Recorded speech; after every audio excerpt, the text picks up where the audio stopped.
നമസ്കാരം, പ്രൈം ന്യൂസിലേക്ക് സ്വാഗതം. നോക്കാം തലക്കെട്ടുകൾ. കൂത്താട്ടുകുളം നഗരസഭയിൽ കൌൺസിൽ യോഗത്തിൽ വാക്കേറ്റം. കുടുംബശ്രീ ഹോട്ടൽ നടത്തിപ്പുമായി ബന്ധപ്പെട്ട അടിയന്തര പ്രമേയം അവതരണത്തിന് അനുമതി നിഷേധിച്ചുവെന്ന ആക്ഷേപമുയർത്തി കൌൺസിലർമാർ പ്രതിഷേധമുയർത്തി. ഇതിനു പിന്നാലെ UDF LDF കൌൺസിലർമാർ തമ്മിൽ വാക്കേറ്റമുണ്ടായി. മൂവാറ്റുപുഴ കാവിൽ മോഷണം. നവരാത്രി ആഘോഷങ്ങളുടെ ഭാഗമായി കൊണ്ടുവന്ന ജനറേറ്ററിന്റെ കേബിളുകളാണ് മോഷണം പോയത്. പ്രദേശത്ത് പോലീസിന്റെ രാത്രികാല നിരീക്ഷണം ശക്തമാക്കണമെന്ന് പ്രദേശവാസികൾ. ദൃശ്യ ന്യൂസ് ഒരുക്കുന്ന സംവാദ പരിപാടി പോരാട്ടം 2025ന്റെ ചിത്രീകരണം ഈരാറ്റുപേട്ട നഗരസഭയിൽ നടന്നു. ജനപ്രതിനിധികളുമായി വിവിധ വിഷയങ്ങളിൽ സംവാദം അരങ്ങേറി. സംപ്രേഷണം ഒക്ടോബർ ആദ്യവാരം മുതൽ. കൂത്താട്ടുകുളം നഗരസഭയിൽ നടന്ന കൌൺസിൽ യോഗത്തിൽ UDF LDF കൌൺസിലർമാർ തമ്മിൽ വാക്കേറ്റം. കുടുംബശ്രീ ഹോട്ടൽ നടത്തിപ്പുമായി ബന്ധപ്പെട്ട പാത്രങ്ങൾ കാണാതായ സംഭവം അന്വേഷിക്കണമെന്ന ആവശ്യം ഉന്നയിച്ച ഇടത് കൌൺസിലർ സുമാ വിശ്വംഭരൻ അടിയന്തര പ്രമേയം അവതരണത്തിന് അനുമതി നിഷേധിച്ചുവെന്ന ആക്ഷേപം ഉയർത്തിയാണ് ഇടത് കൌൺസിലർമാർ ഇരിപ്പിടങ്ങളിൽ നിന്ന് എഴുന്നേറ്റ് ബഹളം വെച്ചത്. ചേംബറിന് മുന്നിലെത്തിയ അംഗങ്ങൾ മുദ്രാവാക്യങ്ങൾ ഉയർത്തി. ചെയർപേഴ്സൺ കലാരാജു ഇതിനിടയിൽ സംഭവത്തെക്കുറിച്ച് വിശദീകരണം നൽകി. ഇരുപക്ഷവും വാദങ്ങൾ നിരത്തി വാക്കേറ്റം രൂക്ഷമാക്കി. LDF നഗരസഭ ഭരണം നടത്തിയ കാലത്തുണ്ടായ സംഭവങ്ങൾ ഇപ്പോൾ ഉന്നയിക്കുന്നതിൽ ന്യായമില്ലെന്ന് UDF വാദമുയർത്തി. ഹോട്ടലിലേക്ക് വാങ്ങിയ പാത്രങ്ങൾ കടത്തിയതായി LDF ആരോപിച്ചു. എന്നാൽ തനിക്കെതിരെയുള്ള ആരോപണം തികച്ചും രാഷ്ട്രീയ പ്രേരിതമാണെന്ന് ചെയർപേഴ്സൺ കലാരാജു പ്രതികരിച്ചു. നഗരസഭ 30,000 രൂപ കൊടുത്തും വാങ്ങിയ പാത്രവും ഫർണിച്ചറുകളും അടക്കം ആ റൂമിലില്ല എന്നൊരു കാര്യം ശ്രദ്ധയിൽ കൊണ്ടുവരികയും അത് തിരികെ നഗരസഭ മുടക്കിയ തുകകളും അതോടൊപ്പം തന്നെ 6 ലക്ഷം രൂപ കുടുംബശ്രീയുടെ സബ്സിഡിയുമായിട്ടും ലഭിച്ച ഒരു ജനകീയ ഹോട്ടലാണ്. അപ്പൊ അത് തിരികെ നൽകണം എന്നുള്ളൊരു കാര്യം അന്നത്തെ CDS ചെയർപേഴ്സണായ കലാരാജിനോടാണ് ആവശ്യപ്പെട്ടത്. കാരണം നഗരസഭ ഭരണകേന്ദ്രം ഇവിടെ ഞങ്ങൾ 25 കൗൺസിലർമാരുണ്ട്. ആ 25 കൗൺസിലർമാരും ഒന്നടങ്കം ഈ ആക്ഷേപം കേൾക്കുന്ന ആളുകളാണ്. അതിനോട് മറുപടി പറയുന്ന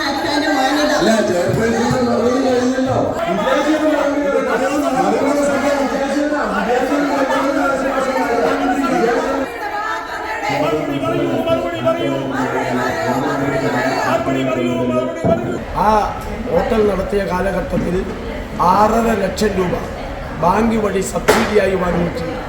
ആ 6.5 ലക്ഷം രൂപ അവർ സബ്സിഡിയായി വാങ്ങുകയും അന്ന് നഗരസഭയുടെ ഫണ്ട് ഉപയോഗിച്ച് വാങ്ങിയിട്ടുള്ള ആ പാത്രങ്ങളോ അതിൻ്റെ ഫർണിച്ചറുകളോ അലമാരികളോ ഒന്നും ഇന്ന് ആ ഹാളിൽ കാണാനില്ല. ഇവിടെയുള്ള കൗൺസിലർമാരടക്കം ചേർന്നാണ് 30,000 രൂപയുടെ പാത്രങ്ങൾ ഗവൺമെൻറ് നിർദ്ദേശപ്രകാരം വാങ്ങിച്ചു കൊടുക്കുകയും ഫർണിച്ചർ വാങ്ങിച്ച് അത് തുടങ്ങാനുള്ള അവസരം ഉണ്ടാക്കി കൊടുക്കുകയും ചെയ്തത്. അതിനുശേഷം 1 വർഷക്കാലം മാത്രമാണ് ആ ജനകീയ ഹോട്ടൽ പ്രവർത്തിച്ചത്. ഈ 1 വർഷം കൊണ്ടാണ് 6,53,000 രൂപ അവർ സബ്സിഡി ആയിട്ട് വാങ്ങിയത്. അതിൽ 10,000 രൂപ റിവോൾവിംഗ് ഫണ്ടാണ്, അത് തിരിച്ചടയ്ക്കേണ്ട പൈസയാണ്, അതും അടച്ചിട്ടില്ല. അതുപോലെ തന്നെ ഇവരോട് പല പ്രാവശ്യം ഞാൻ വാക്കാൽ ഒരു കൗൺസിലർ എന്ന നിലയ്ക്കുള്ള മര്യാദ കൊണ്ട് വാക്കാൽ ആ പാത്രങ്ങൾ തിരികെ വയ്ക്കാൻ പല പ്രാവശ്യം ആവശ്യപ്പെട്ടിട്ടും ഇതുവരെ അവർ കേട്ടിട്ടില്ല. 2021 ആരംഭിച്ച ജനകീയ ഹോട്ടൽ നിർത്തിയത് 2023 കൂത്താട്ടുകുളത്ത് മാത്രമല്ല, അന്ന് ജനകീയ ഹോട്ടൽ ആരംഭിച്ച കേരളത്തിലെ ഭൂരിപക്ഷം സ്ഥലങ്ങളിലും ആ ഹോട്ടൽ തുടർന്ന് നടത്തിക്കൊണ്ടു പോകാൻ കഴിഞ്ഞില്ല എന്നുള്ളത് ഒരു യാഥാർത്ഥ്യമാണ്.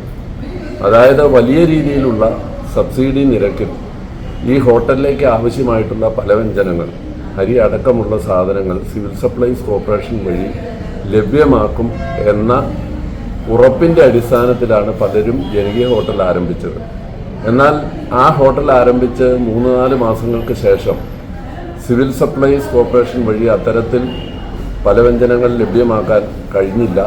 അതോടുകൂടി ഹോട്ടൽ നടത്തിയിരുന്ന ആളുകൾ വലിയ സാമ്പത്തിക ബാധ്യതയിലാവുകയും തുടർന്ന് നടത്തിക്കൊണ്ടു പോകാൻ കഴിയാതിരിക്കുകയും ചെയ്ത സാഹചര്യമാണ് നമ്മുടെ സംസ്ഥാനത്തുണ്ടായത്.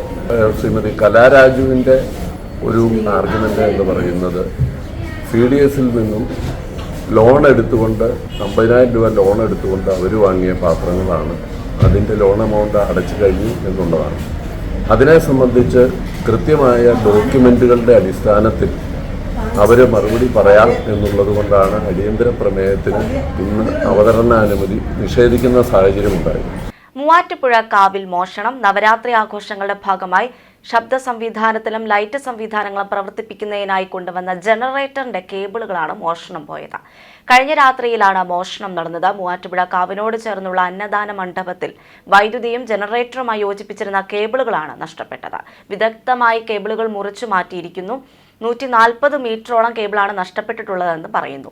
40,000-ഓളം രൂപ വില വരുന്ന കേബിളുകൾ നഷ്ടമായിട്ടുണ്ടെന്ന് സൗണ്ട് ഉടമ ജെയിംസ് മാത്യു പറഞ്ഞു. ക്ഷേത്രത്തിലെ മറ്റു സാധനങ്ങളൊന്നും മോഷണം പോയിട്ടില്ല. കേബിളുകൾ മോഷണം പോയ സംഭവത്തിൽ സമഗ്രമായ അന്വേഷണം നടത്തി കുറ്റവാളികളെ ഉടൻ കണ്ടെത്തണമെന്നും ക്ഷേത്രം ഭാരവാഹി ശിവദാസൻ നമ്പൂതിരി പറഞ്ഞു. ക്ഷേത്രവും പരിസരവും നിരീക്ഷണ ക്യാമറകളുടെ വീക്ഷണത്തിലായിരുന്നിട്ടും ഇത്ര വിദഗ്ധമായി മോഷണം നടത്തിയവരെ കണ്ടെത്തണമെന്നും പ്രദേശത്ത് പോലീസിന്റെ രാത്രികാല നിരീക്ഷണം ശക്തമാക്കണമെന്നും പ്രദേശവാസിയായ അബ്ദുള്ള തോപ്പിൽ പറഞ്ഞു. ജനറേറ്ററിന്റെ കേബിള് 22-ാം തീയതി രാത്രി നവരാത്രി ആഘോഷം തുടങ്ങിയ അന്ന് തന്നെ രാത്രി 2 ജനറേറ്ററിന്റെ 2 കേബിള് അറുത്ത് മുറിച്ച് മോഷ്ടിച്ചു കൊണ്ടുപോയിരിക്കുകയാണ്. ഇത് ഈ ക്ഷേത്രത്തെ സംബന്ധിച്ച് ഇപ്പോൾ വളരെ നാളായിട്ട് ഇത്തരത്തിലുള്ള ഒരു ഭീഷണിയും ഉണ്ടായിരുന്നില്ല. ഇപ്പോൾ ഈ പ്രദേശത്ത് ഇങ്ങനെ ഒരു മോഷണത്തിൻ്റെ ശ്രമങ്ങൾ അല്ലെങ്കിൽ ഒരുപാട് മോഷണങ്ങൾ നടന്നതായിട്ട് പറയപ്പെടുന്നു. മൂവാറ്റുപുഴക്കാവിനെ സംബന്ധിച്ച് ഇതൊരു വളരെ നാൾക്ക് ശേഷമാണ്. പണ്ട് ഇവിടെ ഭണ്ഡാരമോഷണം പോലുള്ള കാര്യങ്ങളൊക്കെ പണ്ട് നടന്നിരുന്നു. അത് ഇപ്പോൾ വളരെ നാളായിട്ട് വലിയ ശല്യമില്ലായിരുന്നു. ഇത് അങ്ങേയറ്റം ഞങ്ങൾക്ക് പ്രതിഷേധാർഹമാണ്. ശക്തമായ നടപടികൾ അധികാരികളുടെ ഭാഗത്തു നിന്നും ഈ മോഷണം തെളിയിക്കുന്നതിനും അതുപോലെ തന്നെ ഇത്തരം കാര്യങ്ങൾ ആവർത്തിക്കാതിരിക്കുന്നതിനും വേണ്ട നടപടികൾ പോലീസിൻ്റെയും മറ്റ് അധികാരികളുടെയും ഭാഗത്തുനിന്ന് ഉണ്ടാവണമെന്നാണ് ക്ഷേത്ര സമിതിക്ക് പറയാനുള്ളത്. ജനറേറ്ററിൻ്റെ 2 ജനറേറ്ററിൻ്റെ കേബിള് ഏകദേശം 110 മീറ്റർ നീളത്തിലുള്ള 2 കേബിള് ഏകദേശം 40,000 രൂപയോളം മുടക്ക് വരുന്ന കേബിളാണ് കഴിഞ്ഞ ദിവസം രാത്രി ആരോ മോഷ്ടിച്ചുകൊണ്ട് പോയത്. ഇന്നലെ വർക്ക് ചെയ്യാനായിട്ട് വന്നു കഴിഞ്ഞപ്പോൾ ജനറേറ്റർ സ്റ്റാർട്ട് ചെയ്യാനായിട്ട് നോക്കിയപ്പോൾ ജനറേറ്ററിൻ്റെ കേബിള് കട്ട് ചെയ്തേക്കണാണ് കണ്ടത്. പക്ഷേ ഇപ്പോൾ അപരിചിതരായ ജനങ്ങൾ രാത്രിയും പകലും ഈ കാവിനും ഈ റോഡിലൂടെ അപഥസഞ്ചാരം നടത്തുന്നുണ്ട്. അതിൽ നിന്നായിരിക്കണം ഇന്നലെ ഇത് കളവ് പോയത് രാത്രി 2:30-ക്ക് ശേഷമാണ്. അതുകൊണ്ട് നമ്മുടെ അധികാരികൾ രാത്രി ഈ ഭാഗത്തോടെ റോന്ത് കിട്ടുന്നത് വളരെ ഉചിതമായിരിക്കുന്നതാണ് എൻ്റെ അഭിപ്രായം. ദൃശ്യ ന്യൂസ് ഒരുക്കുന്ന സംവാദ പരിപാടി പോരാട്ടം 2025 ചിത്രീകരണം ഈരാറ്റുപേട്ട നഗരസഭയിൽ നടന്നു. ഈരാറ്റുപേട്ട സെൻട്രൽ ജംഗ്ഷനിൽ നടന്ന പോരാട്ടം ജനപ്രതിനിധികളുമായി വിവിധ വിഷയങ്ങളിൽ സംവാദം അരങ്ങേറി. ത്രിതല പഞ്ചായത്ത് തെരഞ്ഞെടുപ്പുമായി ബന്ധപ്പെട്ട 100-ലധികം പഞ്ചായത്തുകളിലും മുനിസിപ്പാലിറ്റികളിലുമായി പോരാട്ടം 2025 ചിത്രീകരണം നടക്കും. ഒക്ടോബർ ആദ്യവാരം മുതൽ സംപ്രേഷണം ആരംഭിക്കും. ഈരാറ്റുപേട്ട നഗരസഭയിൽ നടന്ന പോരാട്ടം 2025 ദൃശ്യ KCCDL ചെയർമാൻ PSCB അവതാരകനായിരുന്നു. ഈരാറ്റുപേട്ട നഗരസഭാ ചെയർപേഴ്സൺ സുഹ്റ അബ്ദുൽ ഖാദർ, കോൺഗ്രസ് പ്രതിനിധി മുഹമ്മദ് ഇല്യാസ്, LDF പ്രതിനിധി PA ഷമീർ, BJP പ്രതിനിധി രാജേഷ് പാറക്കൽ, SDPI പ്രതിനിധി സുബേർ വെള്ളാപ്പള്ളി എന്നിവർ പങ്കെടുത്തു.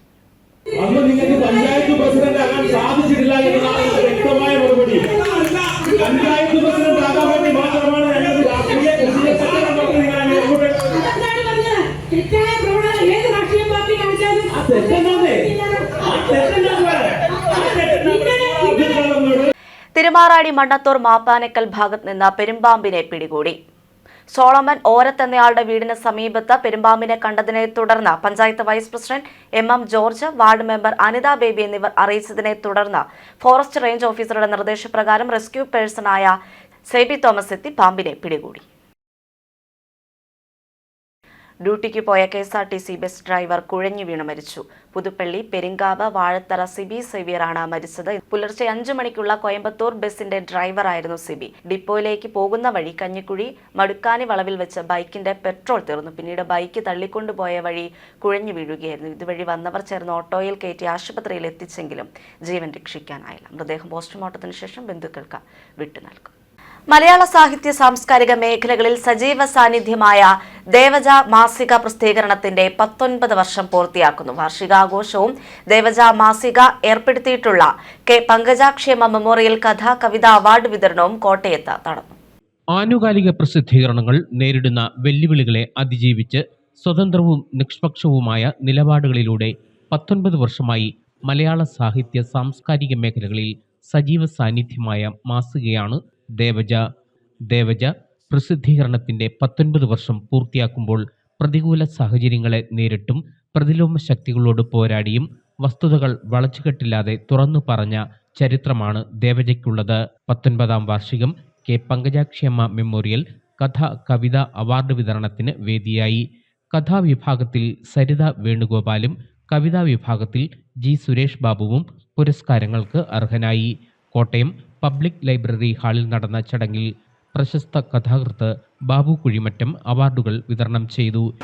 പത്രധർമ്മം എന്ന് പറയുന്നത് ഞങ്ങൾക്ക് എന്നെപ്പോലുള്ളവരൊക്കെ വായിച്ചു പഠിച്ചു വന്നത് സമൂഹത്തെ നേർവഴിക്ക് നയിക്കുക എന്നുള്ളതാണ്. പക്ഷെ ഇന്നതല്ല. നാടോടുമ്പോൾ നടുവേ ഓടുക. പത്രധർമ്മം എന്നുള്ളത് കച്ചവടവത്കരിക്കപ്പെട്ടിരിക്കുകയാണ്. മാധ്യമങ്ങളെല്ലാം തന്നെ ഒരാൾക്കൊരു പുരസ്കാരം ലഭിക്കുന്നതല്ല വാർത്ത. അദ്ദേഹത്തിന് അപമാനകരമായത് യാതൊന്നെങ്കിലും കണ്ടാൽ, പ്രത്യേകിച്ച് ഒരാണും പെണ്ണും ഒന്നിച്ച് നിന്നുപോയാൽ അതിന് കാരണങ്ങൾ ഒരുപാട് ഉണ്ടാവാം. പക്ഷെ ഇത്തരം കാര്യങ്ങൾക്കാണ്. അപ്പോൾ അങ്ങനെയുള്ള ഒരു മാധ്യമ ലോകത്താണ് ദേവജയെ പോലുള്ള ചെറിയ അണ്ണാറക്കണ്ണന്മാർ തന്നാലായത് ചെയ്തു കൂട്ടുന്നത്. 20ഓളം പേർക്ക് ചടങ്ങിൽ പ്രോത്സാഹന സമ്മാനങ്ങൾ നൽകി. ദേവജ ഏർപ്പെടുത്തിയ അക്ഷരപുണ്യം അവാർഡ് ചടങ്ങിൽ Thiruvanchoor Radhakrishnan MLA Kottayam public library പ്രസിഡന്റായി 50 വർഷം പൂർത്തിയാക്കിയ എബ്രഹാം ഇട്ടിച്ചെറിയയ്ക്ക് സമ്മാനിച്ചു. പ്രശംസാപത്രം സുകുമാർ അഴീക്കോട് സാഹിത്യ അക്കാദമി ചെയർമാൻ TG വിജയകുമാർ കൈമാറി. സാമൂഹ്യ സാംസ്കാരിക രംഗത്തെ മികവിന് അഡ്വക്കേറ്റ് MS മോഹനെയും സാഹിത്യ രംഗത്തെ മികവിന് വി എ പുരുഷോത്തമൻ നായരെയും കലാസബരിക്ക് തിരുവിഴ ജയശങ്കറിനെയും ആദരിച്ചു. രാധാകൃഷ്ണക്കുറുപ്പ്, രഞ്ജിത്ത് മേനോൻ, സുധാംശു, പ്രതീഷ് നന്ദൻ എന്നിവർ അവാർഡുകളും പ്രശംസാപത്രവും നൽകി. സാഹിത്യരംഗത്തെ സമഗ്ര സംഭാവനയ്ക്ക് ചിന്തന സാഹിത്യ അവാർഡ് ജോയി നാലുനാക്കലും ദേവജ കവിതാ award Soy മാത്യുവും Devaja കർമ്മശ്രേഷ്ഠ award father Thomas പീലിയാനിക്കലും സർഗപ്രതിഭ കഥാ അവാർഡ് നിഷ എലിസബത്ത് ജോർജും ചിന്തന കഥാ അവാർഡ് സുമ നായരും ബാലപ്രതിഭ അവാർഡ് മാസ്റ്റർ അയാൻ മുഹമ്മദ് ഇക്ബാലും സാഹിത്യ സാംസ്കാരിക രംഗത്ത് മികവിനുള്ള സർഗപ്രതിഭാ പുരസ്കാരം പ്രസാദ് മല്ലപ്പള്ളിയും ദേവജ നോവൽ അവാർഡ് മാത്യു ഓണാട്ടും ചിന്തന കവിത അവാർഡ് ഡോക്ടർ PN രാഘവനും സ്വദേശ രചനയ്ക്കുള്ള ദേവജ പുരസ്കാരം പാമ്പാടനും അധ്യാപന രംഗത്തെ ഗവേഷണ പ്രതിഭയ്ക്കുള്ള ദേവജ അവാർഡ് VG ഹരീഷ് കുമാറും ഗാന രചനാ മികവിനുള്ള സർഗപ്രതിഭ അവാർഡ് MN ഷാജിയും കാവ്യപ്രതിഭയ്ക്കുള്ള ചിന്തന പുരസ്കാരം രാജൻ തെക്കുംഭാഗവും ഗാനരചന സബരിക്കുള്ള ദേവജ അവാർഡ് റെജി ഇലഞ്ഞിത്തറയും സർഗശ്രീ ആചാര്യ പുരസ്കാരം ആശ R നായരും ഏറ്റുവാങ്ങി.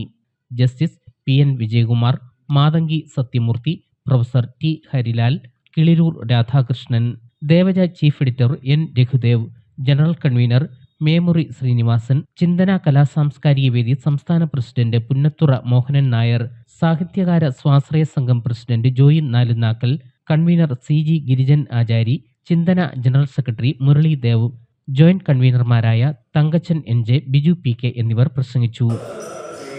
News bureau, Kottayam.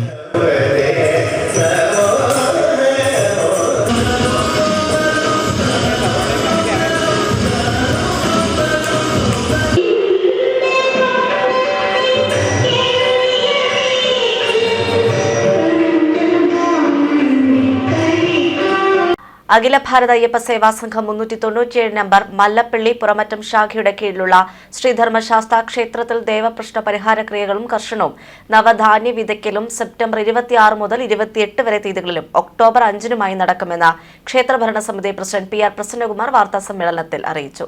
ക്ഷേത്രം തന്ത്രി കുഴിക്കാട്ടിലത്ത് അഗ്നിശർമ്മൻ വാസുദേവൻ ഭട്ടതിരിപ്പാട് നിർദ്ദേശിച്ചിട്ടുള്ള പരിഹാരക്രിയകളുടെ 1ാം ഘട്ടം പൂർത്തിയായിട്ടുള്ളതാണ്.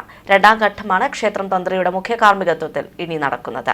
ക്ഷേത്ര ഭരണസമിതി secretary Rajeev Kumar PG, joint secretary KR Gopalakrishnan, treasurer P Satheesh Kumar എന്നിവരും വാർത്താസമ്മേളനത്തിൽ പങ്കെടുത്തു. ക്ഷേത്ര നിർമ്മാണ committee president KG Mohanan Nair, secretary GN Krishnankutty Nair, treasurer Sumesh എന്നിവരുടെ നേതൃത്വത്തിലാണ് ക്ഷേത്ര നിർമ്മാണം. 66 കാലഘട്ടത്തിൽ കുറിച്ചി ആതുരാശ്രമ മഠാധിപതിയായിരുന്ന ശ്രീമദ് സ്വാമി ആതുരദാസ് തൃപ്പാദങ്ങളുടെ അനുഗ്രഹ ആശീസ്സുകളിലൂടെ പുറമെറ്റത്ത് തുടങ്ങിയതാണ്. ആ 66 മുമ്പ് ഒരു 10-20 കൊല്ലം ഇതൊരു മതപാഠശാലയായിട്ടും കുട്ടികളുടെ എഴുത്തിനിരുത്തുന്ന കളരിയായിട്ടും ഇത് പ്രവർത്തിച്ചു കൊണ്ടിരുന്നു. അതിന് ശേഷം ഇപ്പോഴേ ആണ് നമ്മളെ ഇവിടെ ഒരു ദേവപ്രശ്നം വെക്കുന്നതും ആ ദേവപ്രശ്നത്തിലാണ് ഇങ്ങനെ ഇവിടെ ഒരു ക്ഷേത്രം ഉണ്ടാകേണ്ടത് ആവശ്യമാണെന്ന് ദേവപ്രശ്ന വിധിയാൽ വരുന്നതും അതനുസരിച്ച് ആ ദേവപ്രശ്ന പരിഹാരക്രിയകളുടെ ഭാഗമായി അതിൻ്റെ ഒന്നാം ഘട്ടം ഏതാണ്ട് 9ഓളം ക്ഷേത്രങ്ങളിലെ ശബരിമല ഉൾപ്പെടെയുള്ള 9ഓളം ക്ഷേത്രങ്ങളിലെ വഴിപാടുകളായിരുന്നു. അതിൻ്റെ രണ്ടാം ഘട്ടമായിട്ടാണ് ഇപ്പോൾ പരിഹാരക്രിയകൾ നടക്കുന്നത്. ആ പരിഹാരക്രിയകൾ സെപ്റ്റംബർ മാസം 26, 27, 28 തീയതികളിൽ നടക്കുന്നു. 26-ാം തീയതി രാവിലെ ഉദയം മുതൽ അസ്തമനം വരെ അഖണ്ഡ നാമയജ്ഞവും 27-ാം തീയതി രാവിലെ മുതൽ ഗണപതി ഹോമത്തോടുകൂടി ആരംഭിച്ച് മറ്റ് പൂജാതി കർമ്മങ്ങളും നടക്കുന്നു. 28-ാം തീയതി രാവിലെ അഷ്ടദ്രവ്യ മഹാഗണപതി ഹോമത്തോടുകൂടി ആരംഭിച്ച് മറ്റ് പൂജാതി ക്രമങ്ങളോടുകൂടി ഉച്ചയ്ക്ക് 2 മണിയോടുകൂടി പരിഹാരക്രിയകളുടെ സമാപനം കുറിക്കുന്നു. ഇതിനെല്ലാം നേതൃത്വം നൽകുന്നത് പൂജനീയ തന്ത്രിമുഖ്യൻ ബ്രഹ്മശ്രീ കുഴിക്കാട്ടില്ലത്ത് അഗ്നിശർമ്മൻ വാസുദേവൻ ഭട്ടതിരിപ്പാടിൻ്റെ മുഖ്യ കാർമ്മികത്വത്തിലാണ് നടക്കുന്നത്. ഈ പരിഹാരക്രിയകളോടൊപ്പം തന്നെ ഒക്ടോബർ 5-ാം തീയതി രാവിലെ മഹാഗണപതി ഹോമത്തോടു കൂടി ആരംഭിച്ച് കർഷണം എന്ന് പറഞ്ഞാൽ നിലം ഉഴുതുക എന്നുള്ളതിൻ്റെ മറ്റൊരു വാക്കാണ് കർഷണം നടക്കുന്നു. കർഷണം നടക്കുന്നത് ഈ അമ്പലം പണിയാൻ ഉദ്ദേശിക്കുന്ന സ്ഥാനം കണ്ടുപിടിച്ച് കർഷണം നടത്തി നവധാന്യം വിതച്ചിടുക എന്നൊരു ചടങ്ങുണ്ട്. അത് ഒക്ടോബർ 5-ാം തീയതി നടക്കുന്നു. കോട്ടയം മെഡിക്കൽ കോളേജ് അപകടത്തിൽ മരണപ്പെട്ട തലോലപ്പറമ്പ് സ്വദേശിനി ബിന്ദുവിന്റെ കുടുംബത്തിനായി നിർമ്മിച്ച പുതിയ വീടിന്റെ നിർമ്മാണം പൂർത്തിയായി. സെപ്റ്റംബർ 26-ന് മന്ത്രി ഡോക്ടർ ആർ ബിന്ദു വീടിന്റെ താക്കോൽ ദാനം നിർവഹിക്കും. മന്ത്രി VN വാസവൻ, CK ആശ MLA എന്നിവരും ജനപ്രതിനിധികളും ചടങ്ങിൽ പങ്കെടുക്കും. 12,80,000 രൂപ മുടക്കിയാണ് നാഷണൽ സർവീസ് സ്കീമിന്റെ നേതൃത്വത്തിൽ ബിന്ദുവിന് വീട് പണി പുരോഗമിച്ചുകൊണ്ടിരിക്കുന്നത്. ഇതുവരെയുള്ള എല്ലാ കാര്യങ്ങളും മകളുടെ ചികിത്സയ്ക്കും തുടർ ട്രീറ്റ്മെന്റ് സാമ്പത്തികമായും പറഞ്ഞ വാക്ക് സർക്കാർ കൃത്യമായി ചെയ്തുവെന്നും ദേവസ്വം ബോർഡിൽ മകന് ജോലി നൽകുമെന്ന് പറഞ്ഞ കാര്യം മാത്രമാണ് ഇനി നടക്കാനുള്ളതെന്നും ജോലിയുടെ കാര്യമായിട്ടുള്ള പേപ്പർ വർക്കുകൾ നടന്നുകൊണ്ടിരിക്കുകയാണെന്നും മന്ത്രി VN വാസവൻ അറിയിച്ചതായും തങ്ങളുടെ കുടുംബത്തിലെ തീരാനഷ്ടത്തിൽ കുടുംബത്തെ ചേർത്ത് പിടിച്ച സർക്കാരിനോടും ദൃശ്യമാധ്യമങ്ങളോടും നന്ദിയുണ്ടെന്നും ബിന്ദുവിന്റെ ഭർത്താവും മാതാവ് സീതാലക്ഷ്മിയും ദൃശ്യ ന്യൂസിനോട് പ്രതികരിച്ചു. സർക്കാർ പൂർണ്ണമായിട്ട് ഈ കുടുംബത്തെ ചേർത്ത് പിടിക്കുകയായിരുന്നു. ഇനിയുള്ള കാര്യങ്ങളും അങ്ങനെ തന്നെ ആവണം. ഞങ്ങൾക്ക് ആരുമില്ലാത്ത ഒരു അപ്പോൾ ഇനിയുള്ള കാരണം സർക്കാരിന്റെ ഒരു ഇടപെടൽ ഇവിടെ ഉണ്ടാവണം. നമുക്ക് പാലിക്കുമെന്ന് ഞാൻ വിചാരിക്കുക. കൊച്ചിന്റെ ജോലി ഉൾപ്പെടെയുള്ള കാര്യങ്ങൾ അതിപ്പോ ഒരു ബാക്കിയുള്ള കാര്യങ്ങളൊക്കെ ഭംഗിയായിട്ടുണ്ട്. അടുത്ത ജോലിയുടെ കാര്യം സാർ ഏറ്റിരിക്കാൻ സർട്ടിഫിക്കറ്റ് ഒക്കെ പോയിട്ടുണ്ട്. ബാക്കിയുള്ള കാര്യങ്ങൾ സാറിന്റെ വാസവ സാറിന്റെ കൊടുത്തിരിക്കുന്നത് അത് സാറ് ഭംഗിയാക്കി തരുമെന്ന് ഞാൻ നല്ലോണം വിശ്വസിക്കുക.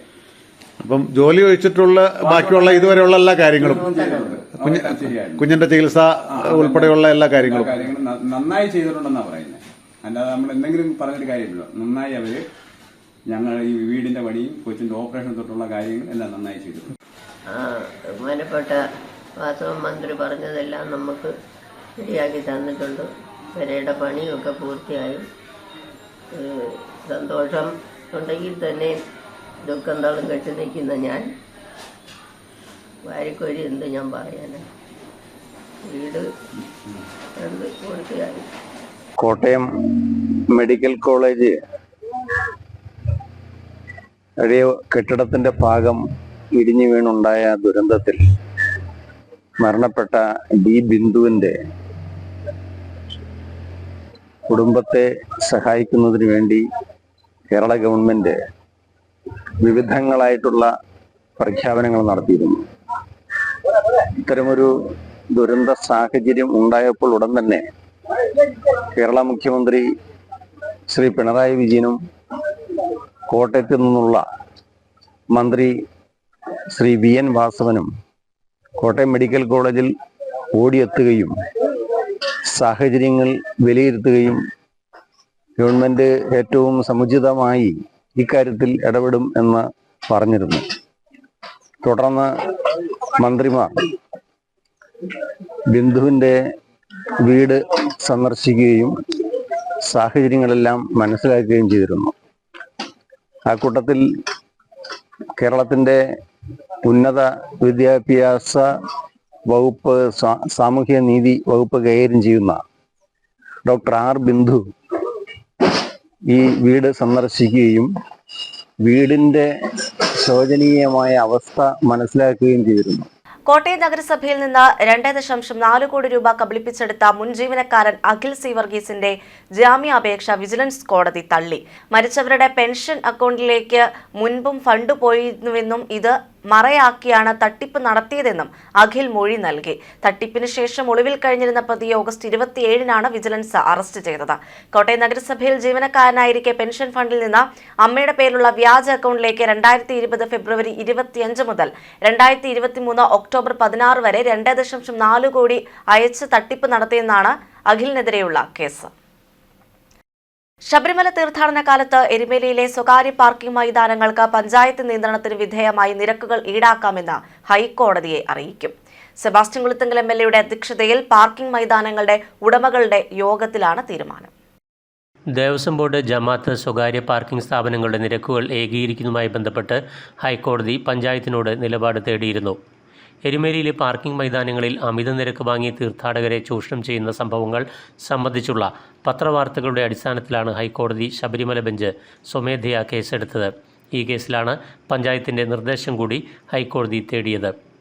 ഇത്തവണ പാർക്കിംഗ് നിരക്കുകളിൽ വർധന വരുത്തുമെന്ന് ദേവസ്വം ബോർഡ് അധികൃതർ അറിയിച്ചു. ദേവസ്വം ബോർഡിൻ്റെ പാർക്കിംഗ് മൈതാനങ്ങളിലെ നിരക്കുകൾ തന്നെയാണ് ജമാഅത്ത് പാർക്കിങ്ങിനും ഈടാക്കുക എന്നും അറിയിച്ചു.